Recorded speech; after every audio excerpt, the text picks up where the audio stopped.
Eddie, just thoughts on AJ's performance? Solid, not spectacular at all points. I think there's a huge amount of pressure on him tonight. I feel like he hasn't won for coming up to 3 years in November. And I think at times he boxed with sometimes the apprehension that what was on the line and the pressure that was on the line as well. I liked certain parts. I liked his engine. I liked his jab early on. I think Jermaine Franklin came to survive in the back half of the fight after he got hurt, which made it difficult. I thought he had a good chin. I thought AJ took some decent shots. Needed to be more aggressive, in my opinion. I think he'll be a little bit frustrated. But that's also his third trainer in 3 fights. So for me, it was good to get the 12 rounds, and hopefully he can go straight back to camp and keep working. I know you talked about Tyson Fury as negotiations after this fight. I spoke to Derek James. He said he needs 2 more fights with AJ.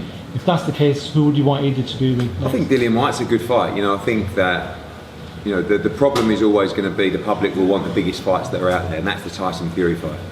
The sensible thing to do is to keep improving with Derek James. You can't just let a fighter have one fight and then jump into the biggest fight. But at the same time, we realise that certain fights you get the chance to make them at certain times, and maybe that is the time with Tyson Fury. But I think Derek's right in a sensible world. Of course, he wants as much time. It's just a case of who to fight, and I think Dillian Whyte would be a good choice.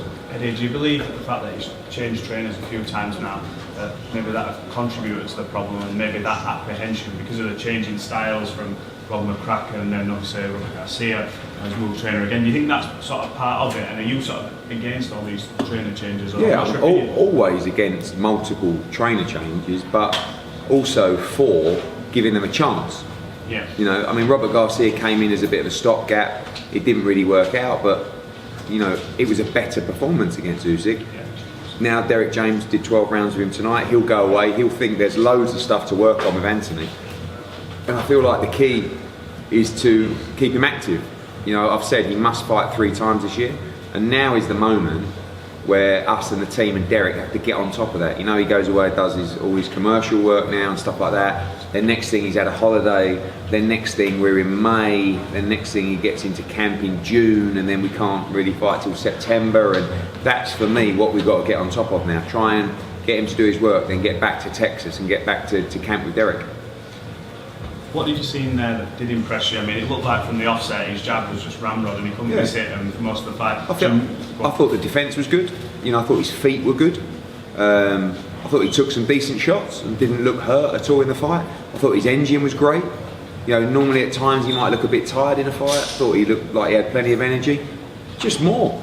More combinations. Probably work more on the inside, use his size on the inside as well. But after, like I said, Franklin in the back end of the fight seemed to come to survive.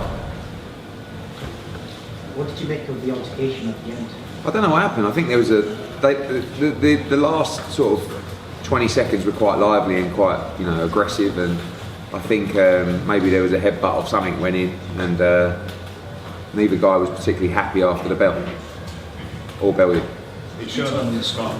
It showed on the board that it was like 8 or 9 seconds left, and then the bell went. So I think maybe that's where the confusion was, because the ref was sort of looking around and didn't seem to know what happened. But there was an altercation obviously with Bellew. How much of that did you see?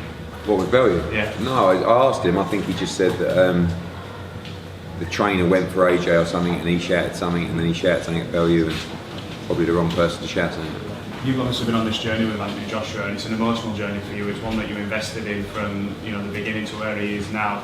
How proud are you from how far he's come, the ups, the downs, and he's on that building block again to trying to get the big fights and become world champion? Yeah, I think you wake up tomorrow morning and you go, thank God for that, Anthony Joshua won. But he won't be over the moon with his performance. But I think, and people will be probably overcritical of his performance, but there was also a lot of pressure. Like I said, he hasn't won since November 2020.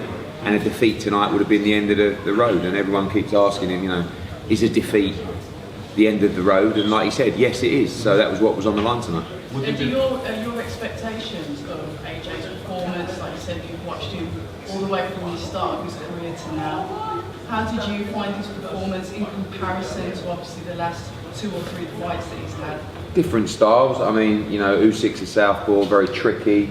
Franklin's tricky. I don't think that's a good style for AJ. A short fighter, that moves well. I thought Franklin's jab was really good, but then I feel like he went into his shell and he was holding a lot, Franklin as well. Josh was holding too, but Franklin more so in the back end of the fight. I would have liked to have seen AJ put combinations together, and I was trying to tell him, although it's not my job, but just as a fan, to walk him back to the ropes and keep him there. When he had him backed up, he looked very dangerous, but he was giving Franklin too much ground, giving him too much confidence, and that's what we said, to not give Franklin confidence. And for me, I would like to see him back him up more and let those combinations go on the ropes.